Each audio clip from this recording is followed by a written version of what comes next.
አዲስ ቅኝት ቴሌቪዥን የኢትዮ ካናዳውያን መስኮት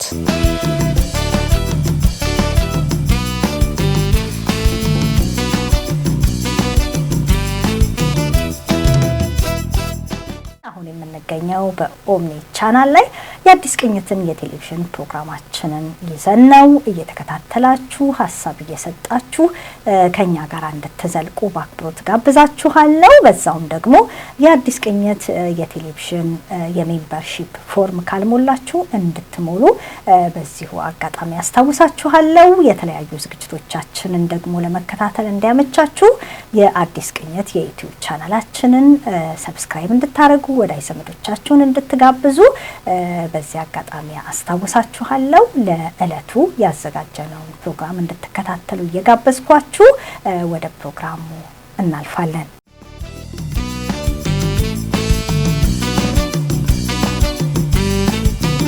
አዲስ ቅኝት ቴሌቪዥን የኢትዮ ካናዳውያን መስኮት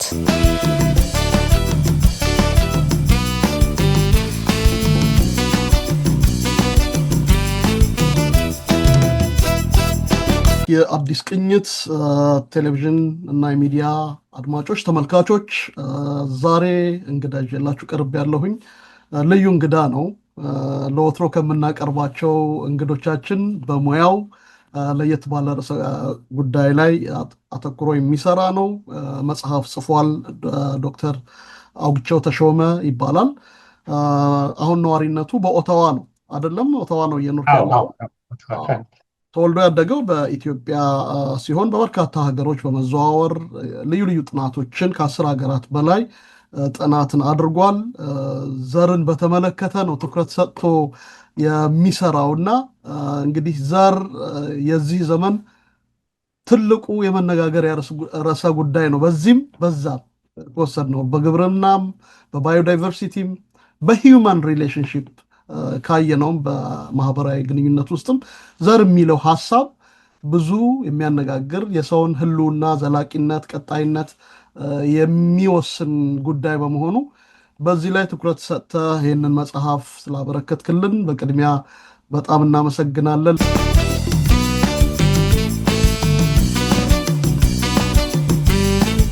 ኦል ስታርትስ ዊዝ ሲድ ወይም ሁሉ ነገር የሚጀምረው ከዘር ነው በሚል ርዕስ የጻፉት መጽሐፍ ለንባብ በቅቷል።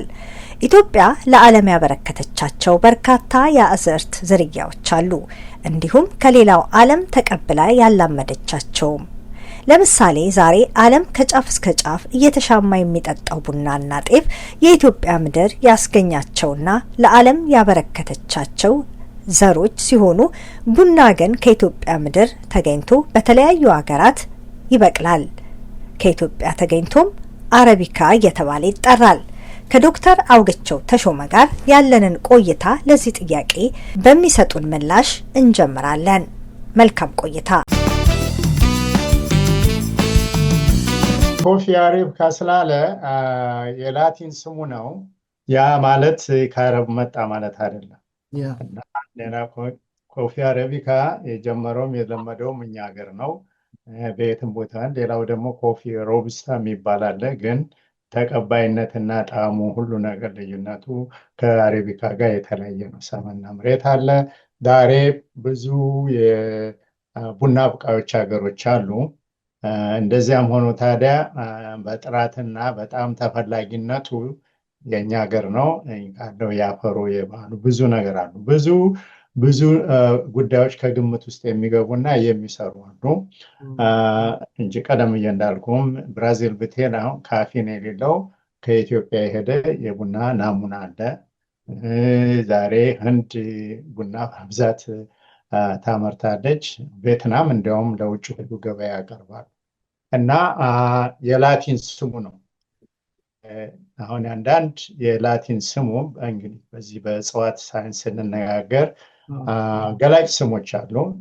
ኮሶን ብናይ ሃይጂኒያ አቢሲኒካ ይላል።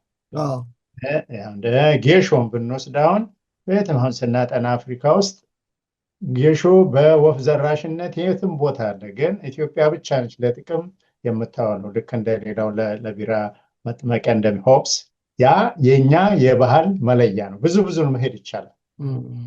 ግን ቅድም ሞተር ያልከው በባለቤትነት ኢትዮጵያ ነች የምትታወቀው ነው ወይስ ሌሎችም? እንግዲህ ባለቤትነት ሲሆን ፖለቲካ ነው። አሁን እኔ የምነግርህ ከየት እንደጀመረና የባህል መለያው መሆኑን ነው።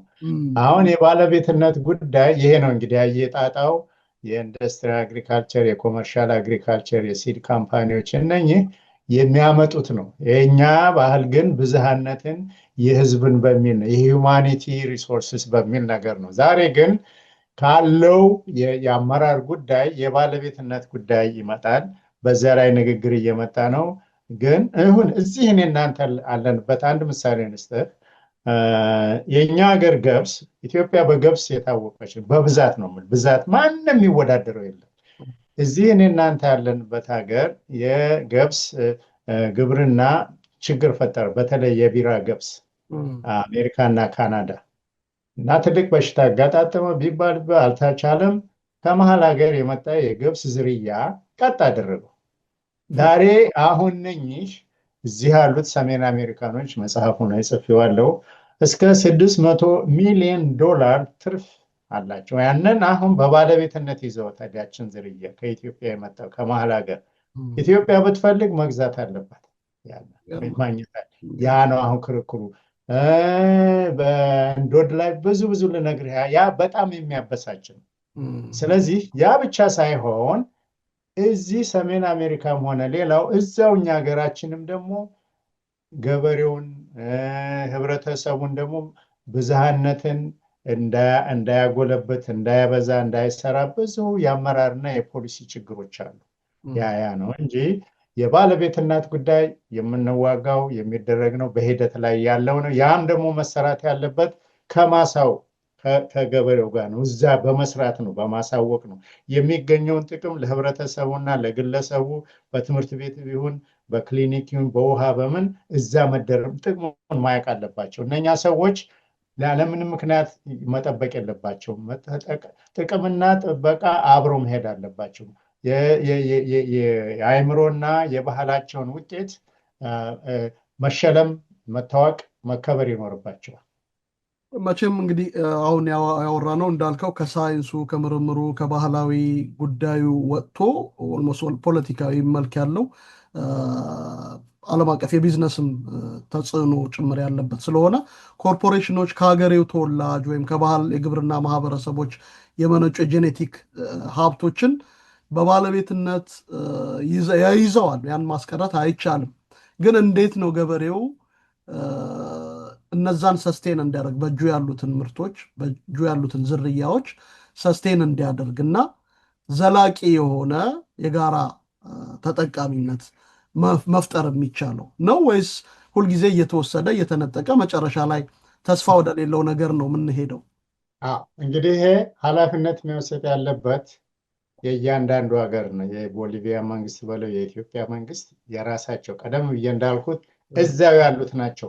ለእነኚህ ሁሉ እድልና መንገድ የሚፈቅዱላቸው እዛው ያለው የራሳቸው መንግስት ነው።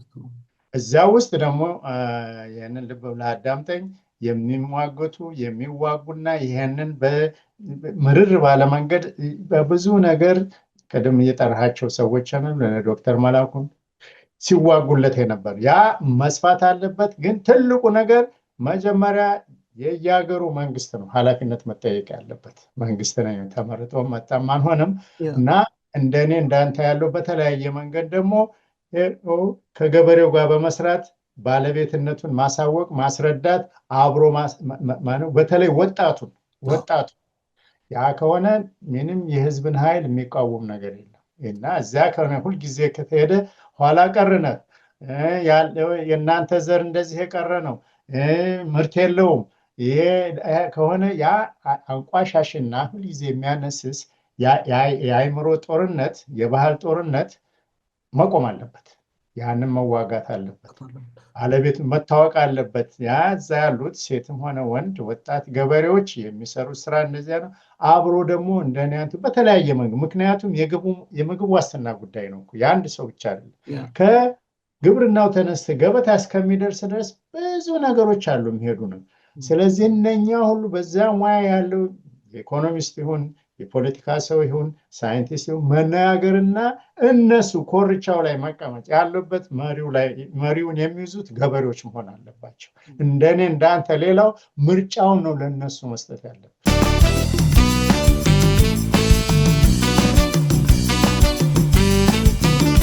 የመንግስት እርሻ ሌላ ጉዳይ ነው። ይሄ እዚህ ያለውን ግን የመጡ እነሱን ማደህየት እንደገና ሁልጊዜ በምግብ እርዳታና በምን አይረዳም። የነሱ አደጋ የሁማኒቲ አደጋ ነው።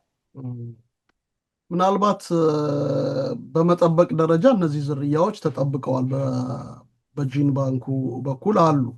ነገር ግን ጂን ባንኩ ምርምር ከማድረግ እነዚህ ነገሮች ከመጠበቅ ባለፈ ለምግብ ራስን ለመቻል ማድረግ የሚችለው አስተዋጽኦ ይኖራል ወይ? እዛ ውስጥ ሆነ አንደኛ ከሚበቁ ከሁሉ ነገር የተጋለጡትን እዛ ላይ እኮ የእኛ ዘመዶች ግብርናውን ከውርጩ ከተባዩ ከምኑ ነውና የወጣውን የሚያወጡት ከዚያ ላይ ሁሉን ችሎ የሚወጣ ነው። ጂን ባንክ ስታስመልከተው ግን ጀስት ምንድን ነው በእንግሊዝኛው ዩፍሪዚት ታስቀምጠዋለህ። ከብዙ ነገር ተከላከል።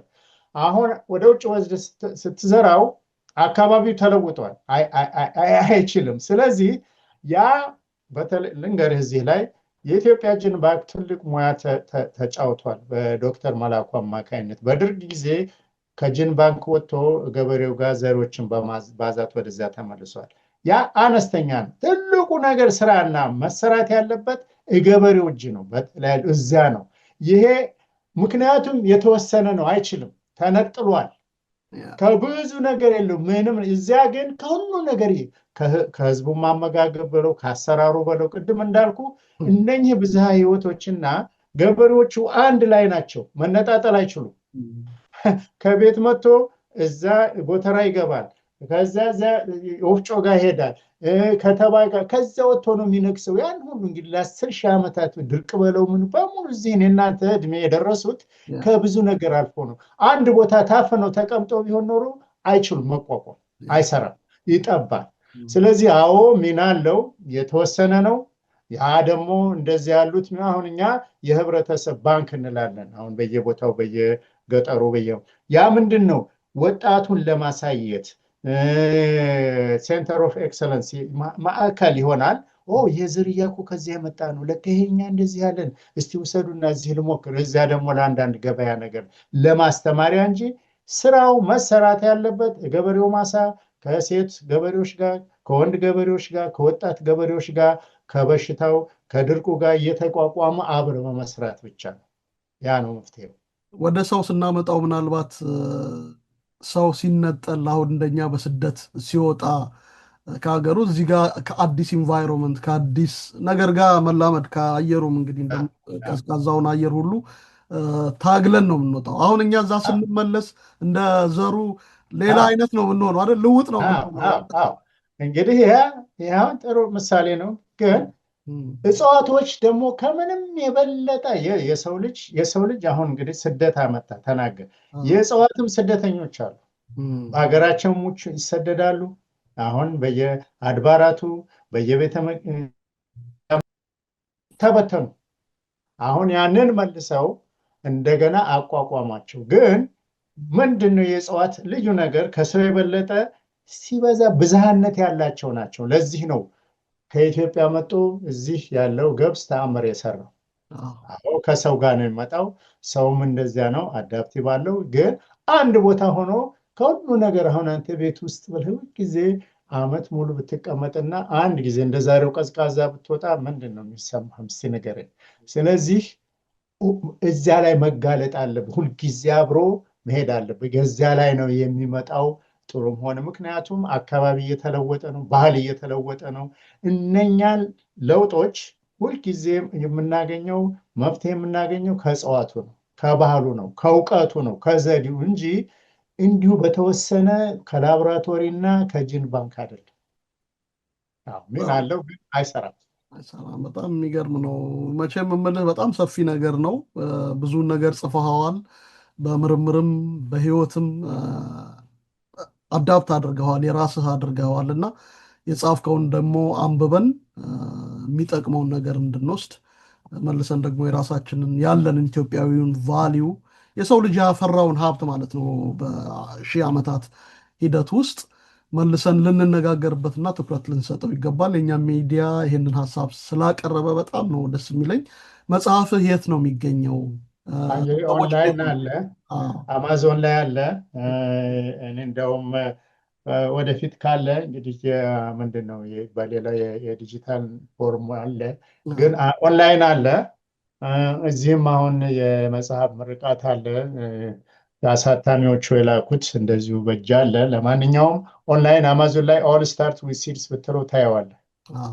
ስለዚህ ሰዎች በዛ መንገድ ሊያነቡት ይችላሉ።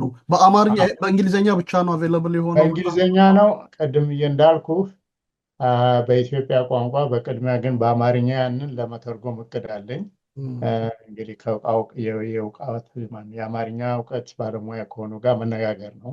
ያንን ግን ለማድረግ ፈቃደኛ፣ ምክንያቱም የተማርኩትና ለዚህ የተደረሰውና መጽሐፉ ከኢትዮጵያ ስለተጀመረ ቢያንስ በአማርኛ መጀመሪያ ይተረጎማል። በኢትዮጵያ ቢያንስ የኢትዮጵያ ምዕራፍ ብቻ ለሁሉም ለማድረግ እቅድ አለኝ። ትልቁ ነገር ምንድን ነው? መልእክቱ ነባር ዘሮች አስፈላጊ ነው፣ እውቀት አስፈላጊ ነው፣ መሰረቶች ናቸው። እንዳልከውም የህልውና ጉዳይ ነው፣ የሰው ልጅ ዋስትና ነው። ይሄ የፖለቲካ ጉዳይ አይደለም፣ የእምነት ጉዳይ አይደለም፣ ማንኛችንም የሚያስተሳስር ነው። በጥናትም ሄጄ በየቦታውም ያገኘሁት እንደዚያ ነው። ወደ ኢትዮጵያ መጥተው ከ56 ሀገሮች ነው 56 ሀገሮችን ነው ኢትዮጵያ ያሰለጠነችው። እዚያ መጥተው ትልቁ ውበቱ ምንድን ነው? አገራቸው ውስጥ የሚበቅለው ኢትዮጵያ ያሉ። እኛ እኮ የምናየው በቴሌቪዥን ሌላ እንደዚህ ያለ ሁኔታ ነው። ያንን ማስረዳት ማሳወቅ ይኖርብናል።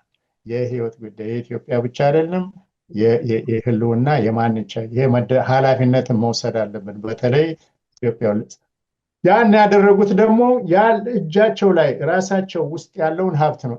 ሪሶርስስ ኢንተርናል ቱ ዘ ሲስተም፣ ከውጭ አይደለም። እንደዚያ ነው። የህይወት ጉዳይ ስለሆነ፣ የአካባቢ ጉዳይ ስለሆነ፣ የምግብ ዋስትና ጉዳይ ስለሆነ፣ በተለይ በአሁኑ ጊዜ በዚሁ ለውጥ በአየር ንብረትም በዚያ ስለሆነ ብዝሃነት ብቻ ነው መፍትሄው። ብዝሃነት ብቻ፣ ሆሞጂናይዜሽን አይደለም፣ ስፔሻላይዜሽን አለም። ሄትሮጄኔቲ ዳይቨርሲቲ ዘ ሶሉሽን እና ገበሬው እጅ ያለው። በጣም በጣም በጣም ነው የማመሰግነው። ምናልባት ከማጠቃለላችን በፊት ልክ ኢትዮጵያ ለሌላው ዓለም እንዳበረከተችው ሁሉ ወደ ኢትዮጵያ የመጡ ዝርያዎች ቅድም ሜዝን ጠቅሰህልኛል እና በርበሬ እኛ ባህላዊ ያደረግናቸው የእኛ ያልናቸውን እስቲ ዝርያዎች ንገረኝ። በጣም ጥሩ በሽናንድ ይህን ጥሩ አመጣ። አሁን እኔም አንተም ለማንም ሰው መጀመሪያ በርበሬ እንግዲህ የመጣው እዚህ ማዕከለኛው አሜሪካ ከሜክሲኮ ነው። ማንም ኢትዮጵያ ብቻ አይደለም፣ ህንድን ብትነግሩ በርበሬ እኮ ከሴንትራል አሜሪካ ማንም አይቀበልም። ውበቱ ምን መሰለው? ሀቁ ምንድን ነው? ከዛን የመጣው ምንድን ነው? ሌላው እኛ አሁን ስናጠና ሰከንዳሪ ሴንተር ኦፍ ዳይቨርሲቲ እንላለን። እዚያ መጥቶ ከባህላችን ጋር ተሳሰረ ማለት ነው። በምንም አይነት አንተም ሆነ ህንዶችም ከሌላ ቦታ፣ ምክንያቱም የራሳችን የሆነ በርበሬ አለ ማለት ነው። ያንን በማባዛት በመስራት ነው። ባርማሽላን አሁን አመጣ። አሁን ለዚህ ነው ባርማሽላ ያሉት። አሁን ባርማሽላ ብዙ ይበላል፣ ግን ወደ መሀል ሀገር ለሼት ነው አገር ይላል። እንግዲህ 400 ዓመት 500 ዓመት ቆይቷል። የራሳችን የሆነ ደግሞ ባርማሽላ አለ። በተለያየ ስላይዱን አሳይሃለሁ። ግን ከደቡብ ኢትዮጵያ ጀምረ ከኬንያ ጀምረ እስከ ደቡብ አፍሪካ ፕሮፐር ዘብታይ ደግሞ የነሱ ገበታቸው ባርማሽላ። ስለዚህ ሙዝን ተመልከተዋል። አናናስ ይለ ቋንቋው ራሱ የውጭ መሆኑን ታሳያለ። እንደዚያ ሆኖ ከህብረተሰቡ ከባህሉ ጋር የሚሄዷሉ። ግን ስህተት ደግሞ አለ። አንዳንድ ስህተት የሚሰራው ምንድነው? ባለሙያው ላይ ነው። በተለይ ወደ ደን ሀብቱ እንመጣ። ባህር ዛፍን ተመልከት። ባህር ዛፍ በጣም ጠቃሚ ነው፣ ግን ከቁጥጥር ውጭ ወጣ። ከቁጥጥር ውጭ ወጣ። ጠቀሜታ አለው ሲገባ ጥቅም፣ አሁንም ጠቀሜታ አለው። ከቁጥጥር ውጭ ወጥቶ ሌሎቹን አሁን የሰለጠነ የደን ባለሙያ ስለ ጥድ ስለ ኮሶ ብታወራው ያችን ቶሎ የሚደርሰው ባህር ዛፍን ለማሳየት ነው። ያ ስህተት ነው። የት ነው? ባለሙያው ነው። ስለዚህ እየገቡም ደግሞ ብዙ ጥፋት የሚመጡ አሉ። አሁን ብዙ አይነት ተባይ የሆኑ እጽዋቶች አሉ ከምግብ እርዳታ ጋር ሌላ ጊዜ ልነግርህ እችላለሁ። እና ይሄ ሁሉ ምንድነው የሙያውና ያጠቃቀሙ እንደገና ደግሞ መተው ማየህ ያለውን ያጥፎታል። ለዛሁም ስንዴ ድሮም አሁን እኛ አገራችን በስንዴ የታወቀች ነች። በሙሉ የዳቦ ዝርያ የሚባላል የዳቦ ዝርያ ስንዴ ያገብቶ ዱረሙት ልክ ዛጎል የሚመስለውን አጠፋው። ከዚያው ከካናዳ የሄደ ዱራም የሚባለው እዚህ ኦንታሪዮ ያለው እሱ ነው አይደል?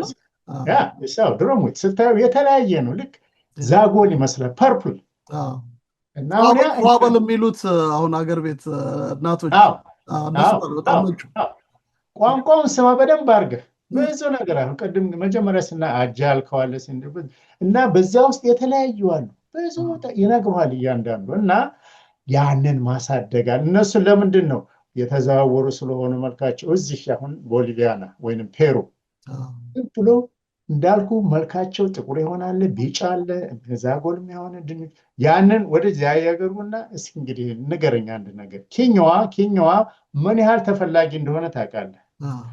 ለኬኛዋ ገበሬ ማካሮኒና ፓስታ በእርዳታ መስጠት ምን ይባላል? ስህተት ነው አይደለም። እና ብዙ ነገሮች አሉ። ያ ሁሉ ምንድነው ኃላፊነቱን መውሰድ ያገሩት መንግስት ነው። አብሮ አይደለም አይረዳ ማለት አይደለም። አብሮ የሚሄድበትን አገር በቀል ነባሮቹን ደግሞ የሚያነግስ አብሮ ምንድነው አሁን በእንግሊዘኛው ልንገርህ እዚት አዳፕተብል እዚት ሪስቶሬቲቭ እዚት perpetuating independence ጥገኝነትን የሚያራምድ ከሆነ ሁል ጊዜ በምንም አይነት ዝርያውን አታምጣው። ያንን የሚያነግስ ከሆነ ጥገኝነትን የሚያገል ከሆነ በዚህ ተለምናለህ። የሌላውን ብዙ ነገሮች አሉ። እንደገና ተለምንና እዚያ የሚያመርተውን ገበሬ በስመ ነፃው ድርጅት ታቃጥላለህ። ሀገራችን ችቦና ደመራ ነው በሳት መታቃጥለው። እኛ ግን ሌላው ነው። ስህተት ነው፣ በጣም ስህተት ነው። ምክንያቱም እነኚህ የተለዩ ዝርያዎች ናቸው። እንደሌላው እዚህ አሁን የምናየው ስንዴ ነው። እዚያ ግን ስንዴው ውስጥ ብዙ የተለያዩ አሉ። የካንሰር ሊሆኑ ይችላሉ፣ ብዙ በሽታ መደኛ ሊሆኑ ይችላሉ። እንዳለ ጠፉ። ይሄ እንዲህ ያለው ትውልድ እንዲህ ያለ አመራር ስህተት ነው።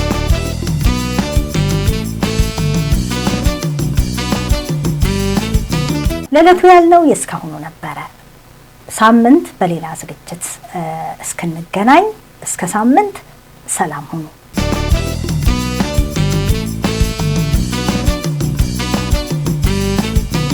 አዲስ ቅኝት ቴሌቪዥን የኢትዮ ካናዳውያን መስኮት